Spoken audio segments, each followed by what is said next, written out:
Meet the Surinam toad, an amphibian that takes bizarre parenting to a whole new level.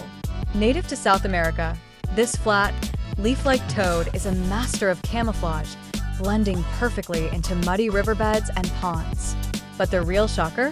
Its unique way of raising babies. Female Surinam toads carry eggs on their backs, where the skin grows over them. The eggs hatch into fully formed toadlets that pop out from tiny pockets on her back. It's like something out of a sci-fi movie. These toads are also ambush predators, using their flat bodies to blend in and snatch passing insects with lightning-fast reflexes. With its strange looks and even stranger life cycle, the Surinam toad is one of nature's wildest creations. Follow for more incredible animal facts.